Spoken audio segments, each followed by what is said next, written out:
So now you understand the meaning of superstar?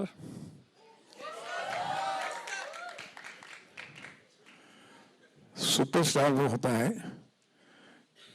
जो दिलों को हिला दे, और मैं देख रहा हूं कि आप सब बच्चों के दिलों को हिला दिया, और उसकी प्रेजेंस ने ज्यादा हिला दिया आपको।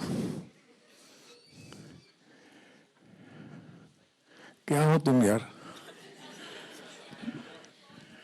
डायरेक्टर हो, राइटर हो, लिरिक्स राइटर हो, एक्टर हो, म्यूजिक डायरेक्टर हो, सिंगर हो, शोमैन हो, परफॉर्मर हो, सातों गुण हैं। सर क्या है ना, अभी न्यू कमर हूँ एक्चुअली, क्योंकि अभी कुछ करना है और बहुत चीज़ें दिमाग में है और बहुत और करना है। अगर सबकी बिकॉज अपना काम तो दुआओं से ही चलता है, तो वो दुआएं रही तो कुछ हो जाएगा। बाकी तो माँ बाप का आशीर्वाद है, आप लोगों का प्यार है, और मेहनत कर रहे हैं, बस कोशिश कर रहे हैं, दैट्स इट। और क्या, भगवान है। ये तो हम सब कहते हैं। नहीं, बट रियली मेरा वही है, क्योंकि ये भी वही कहते हैं जो सब कहते हैं। मुझे मालूम ही नहीं है कि कैसे क्या जो भी चीज़ें हो गई, इतने गाने हो गए, इतनी जर्नी हो गई। तो अगर मैं कहूँ सबका प्यार है, आपका प्यार है, ईश्वर की दया है, उसका दया है, उसका, तो मेरा क्या है इसमें? तुम्हारा बहुत कुछ है उनमें। बट सर एक्चुअली नहीं है, बिकॉज मैंने सोचा ही नहीं था। बस मैंने अपने आप से जो 2-3 सवाल किए कि मुझे ऐसा ऐसा करना है, बिकॉज मैं फिल्मों का बहुत बड़ा फैन था, म्यूजिक का बहुत बड़ा फैन था, और जो अच्छा लगा तो बस, बाकी डैडी ने म्यूजिक सिखा दिया, और कुछ ना कुछ होता गया। सलमान भाई ने ब्रेक दे दिया तो वो गाने चल गए, बाकी आप लोगों का सबका साथ मिला। तो सच्चाई तो यही है, बिकॉज कितना भी कोई उसको एनालाइज करे, सच्चाई ये है कि कोई गुड विशेस होती है जो इंसान को दुआओं में मिल जाती है और हो जाता है ये सब, बिकॉज अदरवाइज कैसे हो सकता है इतना। अगर मैं एक सवाल पूछूं, हिमेश 2 बंदे हैं, एक हिमेश है, एक हिमेश रेशमैया, 2 बंदे हो गए। Person you saw Himesh Reshammiya, no he is Himesh, is my brother, my friend, बहुत पुराना जानते हैं एक दूसरे को हम। हिमेश रेशमैया के बारे में क्या समझता है? How he would define Himesh Reshammiya? You want to know? ये तो बहुत अलग सवाल है, मुझे किसी ने पूछा ही नहीं ये बात एक्चुअली। हम वही पूछेंगे जो किसी ने नहीं पूछा। ये भी है, बिकॉज मैं ये देखता हूँ कि ये चाहता क्या है यार actually, because as a composer मैं कुछ ना कुछ अलग करना चाहता था।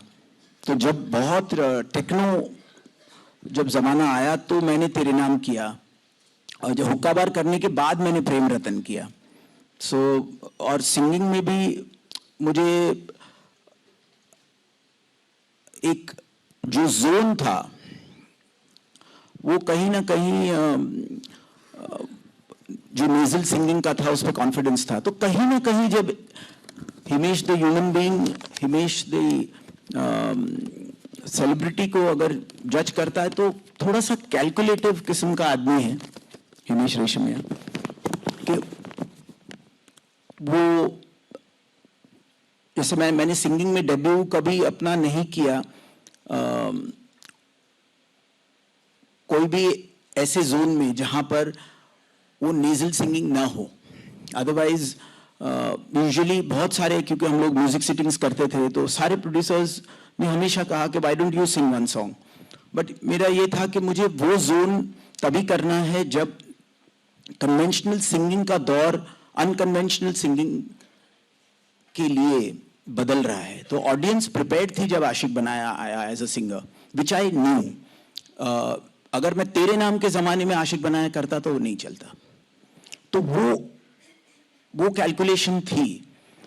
तो कभी कभी मुझे लगता है कि इतनी कैलकुलेशन नहीं होनी चाहिए, लेकिन अगर आपका माइंड में सवाल क्लियर है कि आपको पहुंचना कहाँ है, तो आपको उसका आंसर खुद मिल जाता है। तो वो चीज़ अच्छी भी है और नहीं भी अच्छी है, बट मेरे साथ मैंने ऐसे ही प्लान किया है कभी। तो वो आई डोंट नो अच्छा, क्योंकि कितनी बार मैं दूसरों की जब जर्नी सुनता हूँ जो ऑलवेज बहुत इंस्पायरिंग होती है, तो मुझे ऑलवेज ये लगता है कि इतनी कैलकुलेशन कभी कभी अच्छी नहीं होती है। बट मेरे लिए यही मुझे लगता है कि because there is there you know, आपको कहाँ पहुँचना है वो क्लैरिटी अगर माइंड में हो तो आप अपना स्टेप उसी तरीके से लेते हैं। क्योंकि आपको पता होना चाहिए कि भाई आप कौन से एरा में, क्योंकि हर चीज़ अपनी जोन में बहुत अच्छी होती है, लेकिन उसका एक टाइम होता है, और वो टाइम पे you have to you know वो प्रोडक्ट लाना चाहिए। ये मेरा ऑलवेज ये रहा है कि अगर ऐसा कोई प्रोडक्ट है तो उसका टाइमिंग बहुत इंपॉर्टेंट होता है। सिर्फ इट इज़ नॉट कि ये बहुत अच्छा प्रोडक्ट, बिकॉज अभी भी कितने गाने आते होंगे कितने नए लोगों के जो बहुत अच्छे होंगे, लेकिन वो नहीं चलते because they are somewhere not in sync with the era. That's the only thing. So फिर उसका रिजल्ट नहीं मिलता। बट अगर आदमी की एक्सपेक्टेशंस नहीं है, अगर किसी की कि उसका रिजल्ट अच्छा नहीं है तो क्या हुआ, मुझे अप्रिसिएशन अपने दोस्तों से मिल गया है या अपने कुछ फैंस से मिल गया है, तो देन फाइन। सो आपका अपना, आप कहाँ पहुँचना चाहते हो, आपका आंसर उसी पॉइंट ऑफ व्यू से होना चाहिए। तो ये मैं जो साइड देखता हूँ हिमेश रेशमिया सेलिब्रिटी का, इतना सोच कर करने का, वो हिमेश द ह्यूमन बीइंग को लगता है कि नहीं होना चाहिए, लेकिन अब है। हर इंसान में, हर कलाकार में एक दिल होता है और एक दिमाग होता है, और इन दोनों का साथ साथ चलना बहुत ज़रूरी होता है। आप जो बात कह रहे हैं वो बिल्कुल सही कह रहे हैं कि जो आपकी क्रिएटिविटी है, कला है, वो दिल से आती है, आत्मा से आती है, और जो दिमाग है उसको उसके क्राफ्ट को समझता है, उसकी मार्केट को समझता है, उसके सुनने वालों को, उनकी पहचान को समझता है। तो दिमाग जो है वो हमेशा क्राफ्ट ही बात सोचेगा, प्रैक्टिकली बात सोचेगा, और दिल तो कहीं भी उड़ेगा। ये तो दिल है जी, दिल तो बच्चा है जी। हाँ है। तो आपका, मैं देखता हूँ आपके गानों में, हालांकि you try to compete the best of excellence in craft also, because जब भी मैंने आपके साथ म्यूजिक सेशन किए हैं, 2 फिल्में बनाई हमने साथ में, एतराज और 36 चाइनाटाउन। तो उनके सेशन में जब देखता था मैं, तो मैं जब उनके म्यूजिक सेशन में जाता था तो ये पहले म्यूजिक कंपोजर लगे जो कि मुझे गाना सुनाने से पहले, मैं जब हॉल में पहुंचा, उनके घर पहुंचा, तो कुछ 15 म्यूजिशियन थे साथ में, और कभी ऐसा हुआ नहीं था, लक्ष्मीकांत प्यारेलाल भी हो या रहमान हो या कुछ, कि वो सिर्फ अपना बाजा तबला लेके बैठे थे और ट्यून सुनाते थे। लेकिन मैंने देखा कि 15-20 म्यूजिशियन की क्या जरूरत है, जबकि गाना में सुनना है और हम दोनों ने डिसाइड करना है कि इसको कैसे आगे लिया जाए। लेकिन फिर 2-3 मीटिंग के बाद मुझे बात समझ आई कि आप जब उस बेस म्यूजिशियन के साथ भी रिहर्सल चल रही है, it's making, it's not a stage performance, कि जब आप गाते थे तो मुझे लगता था एक बच्चा गा रहा है। जब गाना सुनाता था मुझे तो लगता था एक आत्मा गा रही है, और ये सब क्राफ्टी में बैठे हुए हैं, इसको फॉलो कर रहे हैं। अब मुझे ये समझ में आया कि एक प्रोड्यूसर आया है सुभाष घई, उसको बेचना भी है, कहीं उसको अकल ना हो तो कम से कम ये तो समझे कि इसमें ऑर्केस्ट्रा भी है। तो मैं समझ गया उस बात को। लेकिन वो जो पैशन था म्यूजिशियंस का भी, लेकिन मैंने कभी आपको ये नहीं देखा कि musicians overtook you are always there. आधा पागल है वैसे ही है, और वो पागलपंती ही जो है वो आपका दिल है, वो आपकी आत्मा है। ये जितनी भी शोमैनशिप है, ये जितनी भी डेकोरेशन है, जो ऑर्नामेंटल हैं, कॉस्मेटिक्स हैं, ये जरूरी है, कपड़े पहनने भी जरूरी है अच्छे, लेकिन दिल से जो आपके कंपोजिशन निकले हैं और फिर उसको जब उसने गाया है वो तो तबाही है। सर मुझे ऑलवेज जब एज अ कंपोजर जब जिस एरा में मैं आया तो मुझे ये था कि how do I enter with success. तो मेरे हर इंसान अपने मम्मी डैडी के लिए अपने फैमिली के लिए wants to be successful and make them proud. तो मेरे लिए ये था कि मैं 300 गाने लेकर ही आया था और मैंने अपने लॉट्स बना लिए थे कि ये गाने ओके ऐसी एक हॉन्टिंग फिल्म में जाएंगे तो ऐतराज़ के लिए ऐसे गाने होने चाहिए। अगर एक बहुत ही दुखी आदमी हो उसकी कहानी हो तो तेरे नाम के गाने होने चाहिए, क्योंकि फिल्में देखी थी और फिल्मों में हमें नए सिचुएशंस नहीं मिलते थे। और कहीं ना कहीं मुझे ऑलवेज ये लगा कि वो गाने अगर मेरे रेडी हैं और सिचुएशन पे, जो बहुत ही सेल्फिश बात है एक कंपोजर के लिए कि वो सिचुएशन का ध्यान नहीं रखता है। तो मैंने कुछ चीज़ों में रूल्स तोड़े हैं, क्योंकि मेरे लिए ये था कि अगर मैं सिचुएशन के लिए ही अगर म्यूजिक बनाता रहूँगा तो कहीं ना कहीं वो फिल्मों को बहुत फ़ायदा दे जाएगा, लेकिन मेरा personal I will just be one of them to support that film. और मेरा वो इरादा था ही नहीं, क्योंकि मैं पहले जब आया तो मैं एज ए सीरियल प्रोड्यूसर इसीलिए आया कि मैं उन फिल्मों में ज़्यादा म्यूजिक दूं जहां पर म्यूजिक स्टैंड अलोन में याद रहे।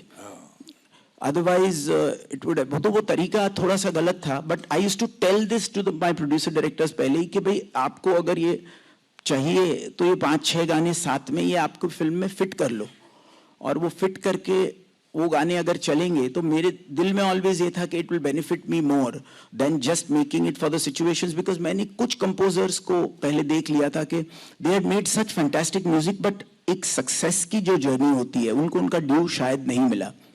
बिकॉज कहीं ना कहीं उन फिल्मों में वो एक्टर्स का, वो प्रोड्यूसर्स का, वो डायरेक्टर्स का, वो शूट का, वो मार्केटिंग का बहुत ज़्यादा हाथ था।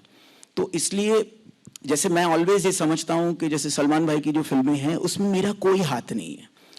तेरे नाम हो या जुम्मे की रात हो, ये सब गाने सलमान खान कैरी कर रहा है। मैं म्यूजिक देता तो भी सुपरहिट होता, कोई और देता तो भी सुपरहिट होता। ये मैं फर्स्ट डे से जानता था, समझता था, क्योंकि वो अच्छा, क्योंकि he can carry anything, he is a superstar.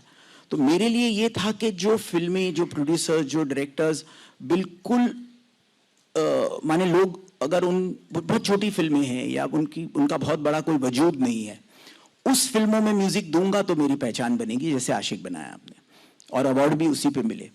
तो वो मेरा पहले से दिल में था। बिकॉज कहीं ना कहीं एक था कि अगर मैं अकेला आता हूँ, अगर हीरो अच्छा परफॉर्म नहीं कर रहा, मार्केटिंग बिल्कुल खराब है, पिक्चर बहुत ही छोटी है, शायद बराबर थिएटर में लगे भी नहीं, तो क्या म्यूजिक हिट हो सकता है? तो फिर मैं अपने आप को उसमें बहुत चैलेंज करता था। तो मेरे लिए ये हमेशा होता था कि यार ऐसी फिल्मों में ज़बरदस्त म्यूजिक अगर मैं देता हूं तो मैं अपना टेस्ट ऑलवेज करता था। या तो फिर तो हीरो है, हीरो तो सुपरस्टार है, वो तो कोई भी म्यूजिक चला लेगा, डायरेक्टर है कमाल चला लेगा, प्रोड्यूसर है, तो वो फिर आपका क्या है? नॉट दैट जो अच्छा म्यूजिक देते हैं बड़े बड़े डायरेक्टर्स या एक्टर्स के लिए वो कोई कम है, तो बहुत मेहनत करते हैं वो और उनका बहुत बड़ा रोल होता है, but then he is just one major team member, he is not the only one. मेरे लिए ये था कि कोई ना हो तो भी क्या वो म्यूजिक स्टैंड अलोन चल सकता है, ये मेरे दिमाग में ऑलवेज था और वो मैंने ट्राई किया और वो लकीली चल गया। तो एक अलग तरीके से सोच थी, राइट रॉन्ग मैं जानता नहीं था, but I was always, I knew where I wanted to reach. So मुझे ऑलवेज यही लगता है कि जैसे क्योंकि आज हम जैसे इंडियन आइडल में भी बच्चों को या जो भी यंगस्टर्स हैं कभी भी आते हैं इंडस्ट्री में, वो उनके लिए मैं ऑलवेज मुझे लगता है कि वो रास्ता, वो अगर उन्हें पता हो कि भाई ये बेस्ट काम तो करना है, मेहनत तो करनी है, अच्छा काम करना है, वो तो गिवन है, वो तो कंपलसरी ब्लाइंड है, बट उसके अलावा वो जानना भी बहुत ज़रूरी है कि उन्हें कहाँ पहुँचना है, और कहाँ पहुँचना है तो जर्नी सामने दिख जाएगी, क्योंकि कुछ स्टेप्स आप फिर नहीं ले सकते हो। You see, he has been a unique personality in the music industry of Hindi cinema or Hindi albums, who worked on a stand-alone music composer, singer. बहुत कम था उस समय, सब लोग म्यूजिक को फॉलो करते थे, सिचुएशन फिल्म को। और सबसे अच्छी बात यह कि उसके लिए स्टैंड अलोन के लिए एक बहुत बड़ी ज़रूरी बात है जो इन्होंने कही शुरू में, आपको भी समझ लेनी चाहिए। स्टैंड अलोन म्यूजिक कंपोजर के लिए बहुत ज़रूरी है कि आपके पास बहुत बड़ा बैंक होना चाहिए गाने को। मैंने सर कि 300 गाने का बैंक बनाया, मैंने खुद बना के रखे कि भैया ये नो इमोशंस है, ये एंग्री है, ये लव्स है, ये भक्ति रस है, ये श्रृंगार रस है, ये आपको कौन से रस का गाना चाहिए, मैं आपको 4 गाने सुना सकता हूँ। ये पहला कंपोजर था जिसमें हिम्मत थी बात करने।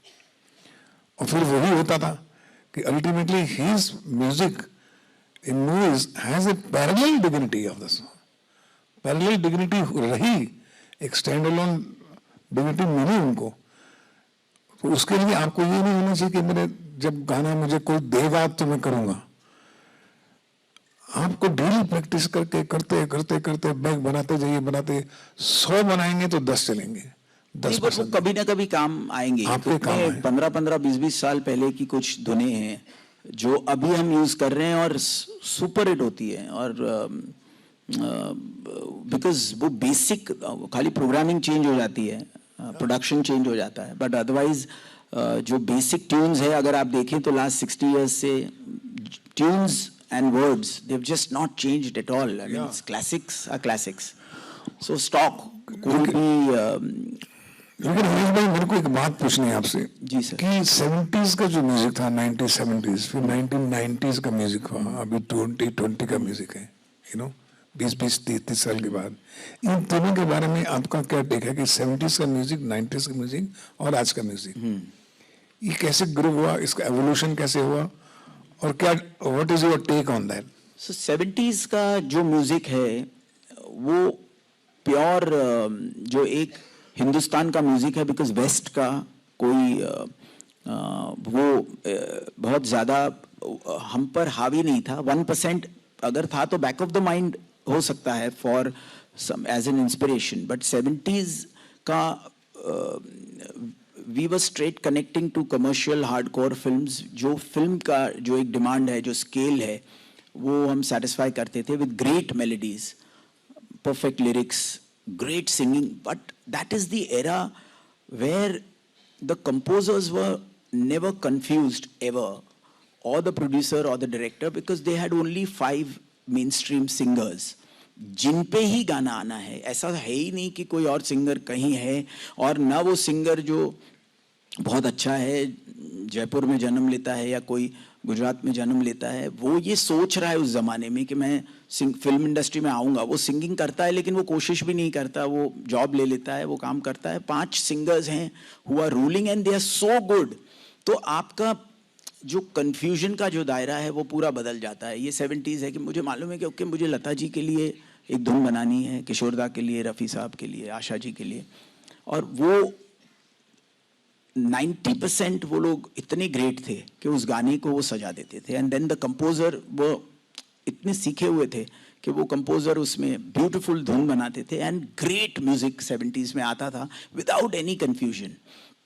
80s से एक शुरुआत हुआ जहाँ बपीदा ने वेस्ट को यहाँ पर बहुत वो लेकर आए, और एक यूथ के साथ बहुत अलग कनेक्ट हुआ, म्यूजिक चेंज हुआ, उसमें पायरेसी शुरू होने लगी 80s में बहुत ज़्यादा। तो म्यूज़िक का बिजनेस चेंज हुआ, तो म्यूज़िक का जो लेने वाले थे उनका टेस्ट चेंज हुआ। 90s again brought very very strong melodies back to music, because 5 superstars were born who were very young and doing love stories. Salman Bhai, Shah Rukh Bhai, and Amir Khan, Ajay Devgan, Akshay Kumar.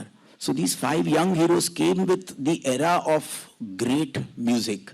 तो young heroes थे तो love stories बननी थी, तो again 90s का वो music था। But 70s was all about action and drama, so music was different. 90s was all about beautiful melodies. सबसे जो एक सक्सेसफुल दौर है वो 90s है। सो 2000 में अगेन इट वाज एक चेंजिंग ट्रांजिशन था जहाँ पर ये कंप्लीटली जिस नेजल सिंगिंग को अनकन्वेंशनल माना जाता था वो कन्वेंशनल हो गया, where I brought complete, it was a transformation कि भाई ये ऐसी म्यूजिक भी with very very techno beats. Club में एक आदमी है आशिक बनाया जैसा दर्द भरा गाना वो क्लब में गा रहा है और खुद रो रहा है और ऑडियंस क्राउड में चीयर कर रही है। So this whole contrast of emotions was taking over, and then now more and more we are inspired by the West. There are 7 lakh 8 lakh singers, so 7 lakh singers? yeah, 7 lakh singers in the market. Really? Yes, and everyone wants to be a singer, so वो Bollywood उसमें से मैं हूँ एक। तो film industry में आज 30 या 40 फिल्में हैं, उसमें जगह भी कम है, तो आपको इंडिपेंडेंट म्यूजिक को ही बढ़ावा देना है और एक्चुअली उसमें your own personality, because it's not music which is only going to be heard, it's not going to be playback any more. Like Michael Jackson ने कभी भी टॉम क्रूज के लिए नहीं गाया है, उसने अपने लिए गाया है, तो इसीलिए हर म्यूजिशियन ने अपने लिए गाना पड़ेगा और उसको अपने लिए कंपोज भी करना पड़ेगा। बिकॉज आज कोई सिंगर बहुत अच्छा है लेकिन वो कंपोजर ढूंढेगा कहाँ जो उसकी आवाज़ में, क्योंकि इतने सिंगर्स हैं, तो कहीं ना कहीं जैसे अब्रॉड में होता है वो कंपोजर्स भी खुद होते हैं, वो अपने लिए अपनी आवाज़ के टेक्सचर के लिए जो वो गाना बनाते हैं और वो गाने को अपने पर्सनालिटी के साथ वीडियोस के ज़रिए उसे बाहर लाना है और उसमें एक्सीलेंस करना पड़ेगा। तो it is a very easy to get a break now because social media की वजह से सब हम जुड़ चुके हैं, लेकिन सस्टेन करना बहुत डिफिकल्ट होगा बिकॉज कंपटीशन बहुत ज़्यादा है। फिर अगले साल फिर और 25-30-50 हज़ार सिंगर्स आएंगे एंड बट ग्रोथ भी उतनी है और वेस्ट से हम लोग बहुत इंस्पायर्ड हैं। तो जो इंग्लिश में गाते हैं वो एक, मुझे लगता है कि एक कोई ऐसा स्टार जन्म लेगा जो इंटरनेशनली इंग्लिश गाना हिंदुस्तान से गाएगा और बहुत बड़ा स्टार बनेगा, जो अभी तक हो नहीं पाया समाओ। उस लेवल का सिंगिंग की है, यहाँ पे बहुत अच्छा गा रहे हैं कुछ सिंगर्स जो इंग्लिश में बहुत अच्छा गा रहे हैं और बिल्कुल इंटरनेशनल इंग्लिश जो जो जो होना चाहिए उनका एक्सेंट या उनका जो डिक्शन है सब कुछ, लेकिन वो अभी एनी मोमेंट वो भी ट्रांजिशन आएगा, तो वो वेट करना पड़ेगा। इसलिए कितनी बार कई म्यूजिशियंस से हम मिलते हैं तो उनको लगता है कि वो हो नहीं रहा है जबकि म्यूजिक वो अच्छा कर रहे हैं, बिकॉज एक्चुअली बहुत लोग आ गए हैं। That is that. सो वो चैलेंज यहाँ पर पहले आना और ब्रेक लेना बहुत मुश्किल था, ब्रेक लेना बहुत इजी हो गया है, बट ब्रेक लेकर सस्टेन करना बहुत डिफिकल्ट है। So that's the complete change. we have music school children here, see, और सब सीख रहे हैं म्यूजिक कंपोजिशन, म्यूजिक प्रोडक्शन। तो मैं इनकी तरफ से एक सवाल पूछना चाहता हूँ कि कौन सी ऐसी 3 पहली बातें हैं जो कि हमें म्यूजिक कंपोजिशन में या प्रोडक्शन में बहुत ध्यान रखनी चाहिए, कुछ भी हो जाए। कंपोजिशन में मुझे लग रहा है कि वेरी वेरी इम्पोर्टेंट इज कि जो भी आपकी जो फ्रेजिंग हो, वो फ्रेज जो आपके दिल में एज ए कंपोजर है, अगर अनकन्वेंशनल है तो भी, अगर कन्वेंशनल है तो भी, बट जो भी उसे गाए, अगर आप खुद गा रहे हैं तो बेस्ट है, बिकॉज अगर आप सिंगर हैं तो उसको आप और अच्छी तरह निभा सकेंगे because it's there in your mind.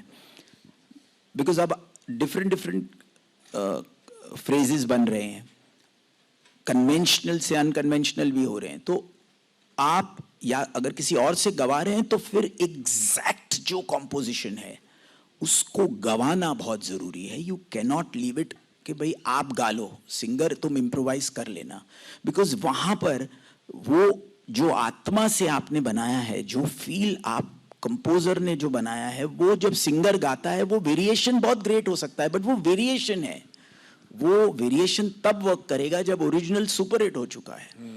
मैं कोई भी नोट्स, बट बेसिक जो आपने उसका जो जर्म जो फील किया है वो सिंगर से फिर एग्जैक्ट आप गवाइए, और सिंगर भी बहुत खुश होगा अगर आप वैसा गवा सकेंगे उनको। तो वो गवाने में बहुत बहुत इंपॉर्टेंट है कि वो, अदरवाइज वो कंपोजर की जो नोट्स है वो दिल में रह जाएगी, सिंगर ने गाया कुछ और है और वो अच्छा लग रहा है क्योंकि वो अच्छा सिंगर है तो अच्छा ही गाएगा वो, लेकिन वो वेरिएशन है, तो वो कॉम्पोजिशन वर्क करनी है, बिकॉज सिंगर तो 10 गाने गाएगा, सिंगर वो कॉम्पोजिशन वर्क करती है। इसीलिए हिट सिंगर का फ्लॉप गाना भी आता है, क्योंकि वो कंपोजर की जो नोट्स है वो हिट या फ्लॉप होती है, तो वो नोट अगर चेंज हो गई तो फिर वो सक्सेस में, या वो कनेक्ट, जो इमोशनल कनेक्ट है गाने का, वो निकल जाएगा। So that is the first thing I feel, and then the production should always follow the song rather than the song where the production, I mean the tune is following the production, which is always a rule. I mean, first is the tune of the song, and then we program it accordingly. And third, I very very strongly feel that since it's a visual medium, तो अब artists को actors की तरह ही सोचना पड़ेगा, where they have a personality. Because मैं सिर्फ प्लेबैक सुन ही नहीं रहा हूँ अभी, क्योंकि अब गाने ऑडियो में आते हैं लेकिन वो रीच नहीं कर रहे हैं, आते हैं लेकिन वो रीच नहीं कर रहे हैं। तो कहीं ना कहीं आपकी विजुअल पर्सनालिटी के साथ कनेक्ट करके ही आप कनेक्ट करोगे गानों को। अभी आप जिनके भी म्यूजिक में फैंस है, अब्रॉड के आर्टिस्ट हैं या इंडिया के आर्टिस्ट हैं, उनको आप विजुअली जानते हो, तभी आप कनेक्ट कर रहे हो। तो वो विजुअली जो भी आपकी पर्सनालिटी है, उस पर्सनालिटी में अपीयरेंस का मैं कह सकूंगा कि कोई बहुत ग्रेट बात नहीं है, लेकिन अनफॉर्चुनेटली कह लीजिए या फॉर्चुनेटली, जो भी है, जैसे अब्रॉड के रॉक स्टार्स हैं या इंडिया के बहुत सारे स्टार्स ने अपनी एक पर्सनालिटी बनाई है, वो personality, appearance, face value will play an important part in the success for that song to reach its destination. Beautiful, big, super line. The first thing, the relation with the singer's point of view, say composition, then the quality of the production should not dominate the tune, and then finally you must not forget that finally it is again it has become a visual art. So the quality.